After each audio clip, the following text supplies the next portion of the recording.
Terungkap kasus nenek yang ditemukan dalam keadaan hangus di hutan. Ternyata, dia dibunuh keponakannya sendiri. Pembunuhan disertai pembakaran ini menimpa Mutmainah, 74. Korban merupakan warga Dusun Medelek, Desa Tamping Mojo, Kecamatan Tembelang. Polisi memastikan pelaku merupakan orang dekat korban sendiri, yakni keponakannya bernama Suwarno, 46, warga Kecamatan Peterongan, Kabupaten Jombang. Jasad Mutmainah ditemukan dalam kondisi mengenaskan di area hutan wilayah Nyimbang, Kabupaten Lamongan, Senin, 3 November 2025, pagi.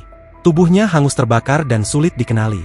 Kapolres Jombang, AKBP Ardi Kurniawan, menjelaskan bahwa kasus ini bermula dari laporan keluarga korban yang kehilangan kontak dengan Mutmainah sejak Senin, 3 November 2025, pagi. Kecurigaan polisi muncul ketika menemukan sejumlah kejanggalan di rumah korban.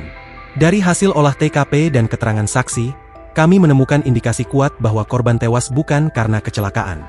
Kami temukan bekas benturan keras di kepala dan tanda-tanda pembakaran pasca kematian, ucap Ardi dalam konferensi pers di Satreskrim Polres Jombang pada Rabu, 5 November 2025. Pelaku diketahui juga sempat berada di lokasi saat olah TKP awal, dan menunjukkan gelagat mencurigakan.